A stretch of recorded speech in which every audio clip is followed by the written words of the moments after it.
ser sintética y de haceros interesante el personaje de Teresa de Cartagena, que imagino, supongo, que no conocéis del todo. El reto ya de por sí es bastante complicado porque acumula tantas marginalidades en sí misma que deja de ser marginal para ser universal. Además, tengo que hablar de una monja que es sorda, que es medio mística y que además se adscribe a sí misma a la categoría de escritora. Por lo tanto, ya es todo un reto. ¿Qué puede tener de interesante Teresa de Cartagena? He preparado ahí un super PowerPoint rapidísimo y de palabras sueltas para que no se me olvide, que no sé yo por dónde se llega esto. ¿Está aquí? No, está aquí. Vale. Bueno, Teresa de Cartagena, cuando como autora te pones a buscar antecedentes... Sí. ¿Lo tienes en tu pantalla ahora? ¿Ahora está? Aquí, ¿no? ¿Está bien? ¿Lo veis? Vale, fenomenal. Como autora te pones a buscar referentes y evidentemente si empiezas a buscar porque tienes una cierta inquietud, encuentras a Teresa de Jesús y alrededores. Teresa de Cartagena surge a través de una formación para impartir talleres de escritoras y también por mi vinculación o mi interés hacia la mística. Entonces, de repente descubro a esta señora que escribe en torno al 1420, que es cuando nace, pues un poquito después escribe su primer tratado. Teresa de Cartagena pertenece a una familia muy importante de judeoconversos en Burgos y eso le permite tener una formación privilegiada. Estudia, de hecho, en la Universidad de Salamanca. Sabemos que en torno al siglo XV las determinadas y privilegiadas mujeres tenían acceso a los estudios universitarios de forma puntual. Ella es una de esas afortunadas y además ingresa en la orden franciscana del convento de Santa Clara de Burgos. Es decir, por haceros un marco biográfico breve. De Burgos, del convento de Santa Clara de la orden franciscana, pasará tempranamente al convento de las Huelgas, también en Burgos, que es la orden del Cister, porque resulta que en aquella época empieza a haber una cierta inquietud con las familias judeoconversas. Todavía no va a llegar a ser las dificultades sociales que se desarrollan durante la época de Teresa de Jesús, pero sí ya hay una cierta inquietud que empuja a que la familia la ingrese en el convento de las Huelgas. Tenemos pocos datos biográficos de ella, salvo por nociones del testimonio del padre a través del testamento, porque sabemos que una mujer que no tiene hijos, por lo tanto no hay una generación económica y por lo tanto no es importante para la sociedad. Lo interesante de Teresa de Cartagena, y se repetiré su nombre hasta que se os quede y podáis buscarlo en Wikipedia por lo menos, es que escribe dos tratados muy distintos entre sí, que aglutinan diferentes géneros sin llegar a encuadrarse en ninguno de ellos.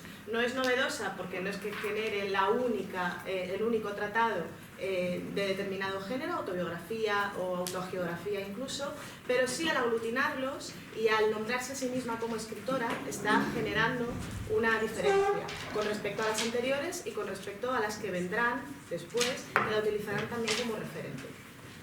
Teresa de Cartagena escribe dos tratados.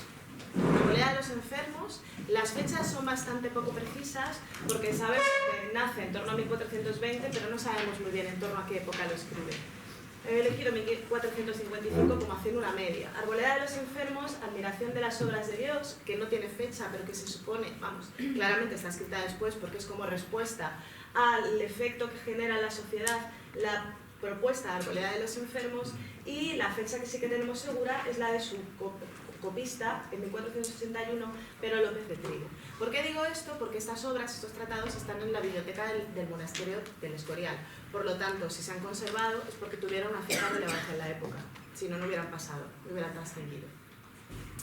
Arboleda de los enfermos lo escribe ya en el mundo conventual. Es un tratado bastante extraño, porque es un libro de consolación, que es un tipo de género que se empieza a desarrollar en la Edad Media y que es como una especie de libro de autoayuda para aconsejar a aquellos que padecen algún tipo de sufrimiento físico o espiritual para que puedan superarlo y adaptarse a la vida con la mayor placidez posible. Además, el título Arboleda de los enfermos hace una referencia a un lugar, a un topoi, que tiene más que ver con el concepto de locus amoenus, el espacio de satisfacción y de encuentro, y que además está muy vinculado a unos espacios novedosos, colectivos, que se van a ir desarrollando a finales de la Edad Media. Espacios mucho más vinculados a los espacios urbanos que ya vamos a encontrar plenamente en lo que llamamos después humanismo, en el génesis de lo que serán las ciudades. Este es el primer párrafo de Arboleda de los enfermos, que es bastante discutido porque ella habla de sí misma, habla de su proceso de escritura y habla de lo que le sucede biográficamente. Este tratado se llama Arboleda de los Enfermos, el cual compuso Teresa de Cartagena, siendo apasionada de graves dolencias, especialmente habiendo el sentido del oír perdido del todo, e hizo a que esta obra, a labor de Dios, sea espiritual consolación suya y de todos aquellos que enfermedades padecen, porque despedidos de la salud corporal le basen su deseo en Dios, que es verdadera salud. Ya he mencionado que Teresa estaba sorda, se queda sorda entre los 20 y los 30 años, bueno, esos son los objetivos, ahora vemos, y a partir de ahí su propio proceso de enfermedad lo transforma en un proceso de escritura. Una de las tesis que se desarrollará en el artículo, al cual os remito y os invito a que leáis, porque esto va a ser como muy rápido, es por qué Teresa es importante dentro de nuestra ampliación del canon y de nuestras genealogías. Y es que ella llega a hacer un antes y un después en la escritura, de hecho es la primera escritora castellana que firma como autora, por lo tanto ya solamente por eso resulta interesante, pese a las grandes discusiones que ha habido a lo largo de la historia y en la literatura, de la crítica literaria, sobre la calidad de los tratados de Teresa. Claramente, si el rigor las reglas con las que se la censuran o se la juzgan es si es un tratado literario o no, ahí evidentemente Teresa sale perdiendo, porque no es un tratado literario. Es un tratado que aúna rasgos de autobiografía, rasgos de tratados espirituales o gestos de tratados de libros de consolación y también, como he mencionado antes, y luego haré un pequeño aparte, de la autoagiografía. Entonces, era uno de los objetivos de esta ponencia, revisar el canon, acercaros a la obra biográfica muy brevemente de Teresa de Cartagena, autobiográfica, la ampliación de la querella de las mujeres, porque su segundo tratado, Admiración de las obras de Dios, entra directamente en ese debate filosófico / sociológico que se desarrolla en parte de Europa y también incorporamos España, de la querella de las mujeres, reflexionar un poquito sobre los espacios de la marginalidad y la relación e influencia con otras escritoras muy conocidas que pueden ser Teresa de Jesús o Juana Inés de la Cruz o por supuesto toda la cantidad de místicas y escritoras que van a estar presentes en España y en el resto de Europa. A ver, sí. Como estaba mencionando, en esta Arboleda de los Enfermos ella menciona sus dolencias, ella habla de su pasión entendida como una dolencia sostenida en el tiempo. No es una enfermedad puntual, sino que la va a aislar del resto de la comunidad en la que ella pertenece, y hablaba también de cómo esa cuestión azarosa va a hacer que forme parte de la historiografía y que vaya a ser uno de los motivos por los que la incluyo para revisar este canon. Y es que Teresa deja de poder comunicarse abiertamente con la comunidad a la que pertenece. El espacio de la comunicación verbal es el espacio reservado, acotado para las mujeres, pierde eso, no puede hablar con el resto de su comunidad y por lo tanto, ¿qué le queda? Cerrarse al mundo exterior, cerrarse hacia la interiorización. El espacio del pensamiento era el espacio de los hombres escritores. De manera casi casual y como necesidad de extraer o de sacar de sí misma esa inquietud, esa urgencia de comunicación, hace que de repente se convierta en escritora y empiece a sentirse como tal y a reclamar para sí un reconocimiento no solamente de su entorno, sino más allá, que es lo que va a suceder con su segundo tratado.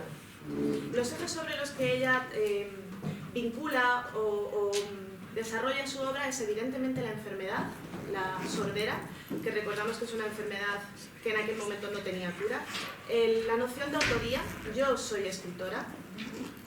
La bisagra, ella está en el pleno siglo XV, si recordamos un poquito, y está vinculada además al entorno de Isabel la Católica, que es uno de los pocos focos por los que el humanismo entrará en España.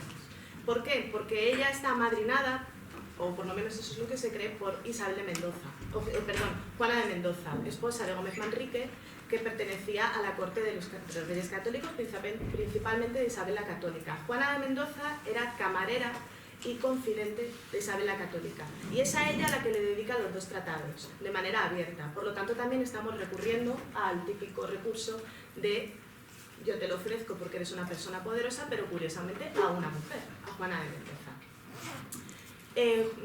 Teresa de Cartagena, por lo tanto, está entre una época y otra. Porque por un lado, hablo aquí de individualismo frente o contra colectividad, ella se siente parte de una comunidad, ella es una religiosa y además con todas estas marginalidades que os he mencionado. Pues eso, es mujer, es conversa, o de familia conversa, es evidentemente sorda, porque si no se hubiera impulsado probablemente a escribir, y además ha estudiado, por lo tanto lo acumula todo. Entonces ella se siente portavoza de su colectivo, pero a su vez también un yo, ese yo que la ha aislado del resto del mundo y le ha favorecido el desarrollo de sus propios tratados. Y la manera de aglutinar los géneros distintos en sus dos tratados. Las estrategias que ella utiliza para ello es la captatio, esa dedicación a Juana de Mendoza, que hace que haya ciertos rasgos de género epistolar, aunque no es directo, pero sí que está todo el tiempo por allí. Sobre ello, el poder de Juana de Mendoza y la autoridad, la humildad, yo humilde mujer de ínfimo ingenio, sabemos que es un tópico que se recurre durante siglos, la retórica ciceroniana, que es una manera de demostrar abiertamente su formación universitaria, cómo organiza, siguiendo los pasos clásicos, su propio discurso, la referencia a fuentes de autoridad. Utiliza también una falsa humildad, que es muy tópica y que vamos a encontrar también en Teresa de Jesús. Las fuentes de autoridad a las que ella recurre van a ser santos humildes como Job, obviamente, como el rey David, pero va también a ir utilizando otro tipo de imágenes que ahora vamos a mencionar, como por ejemplo Judith, mujeres poderosas que están muy presentes en la Biblia y en el mundo religioso, y que evidentemente no hay ninguna discusión de que están defendiendo el reino de Dios. Y ese empleo de imágenes simbólicas y tropos también lo va a ir introduciendo en Arboleda y en admiración de las obras de Dios. Estoy traduciendo el título, no lo estoy diciendo en latín, pero lo importante es que reseñemos que el título del segundo tratado era en latín. ¿Por qué? Porque ella de manera abierta está demostrando su formación. No está poniendo un título en castellano, cuando ya escribía en primitivo castellano, obviamente, pero está diciendo, yo soy escritora. Arboleda de los enfermos tiene bastante buena acogida en el sentido de que es muy conocida, pero también muy criticada. Porque dicen que una mujer como ella no puede haber escrito un tratado así. ¿Qué es esto? Que una monja se ponga a escribir y esté dando consejos al convento de los enfermos, porque lo curioso es que no habla para las mujeres, habla en general, habla en masculino, que hemos visto que es lo universal, y por lo tanto ya está transgrediendo algo más, que es que está haciendo una referencia a todos aquellos que sufren algún tipo de dolencia, o bien espiritual, o bien emocional, o bien física, y les está dando una serie de consejos, que es a través de la oración, a través de la compartir con la comunidad, y sobre todo, y de ahí que tiene una cierta parte mística y ascética, el contacto directo con Dios, la esperanza de la comunicación con Dios y su experiencia. Es Dios, dice ella, como uno de los argumentos en los dos tratados, la que le ha investido de sabiduría para ponerse a escribir. Yo no soy yo soy un canal de Dios. Por lo tanto, que otros hombres me digan que yo no he sido capaz de escribir esto, lo que están haciendo es atentar contra Dios.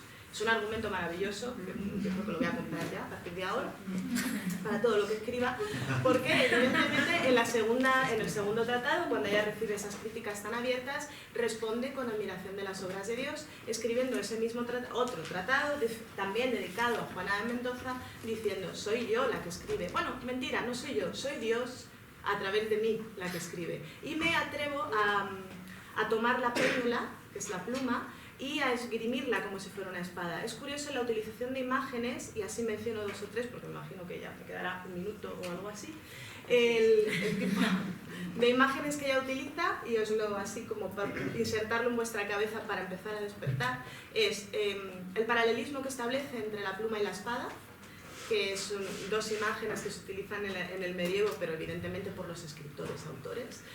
Otro, la utilización de la imagen de la ínsula, de la isla, que os sonará incluso de Quijote, que en aquella época no estaba tan relacionada con el espacio geográfico de una isla, sino que ínsula se llamaba determinados terrenos privilegiados que se tenían intramuros por parte de los poderes eclesiásticos superiores, y que estaba también relacionado con el convento. Ella habla de aislarse para poder, una habitación propia, para poder escribir y para poder desarrollar lo que ella tiene que contar con respecto a la enfermedad.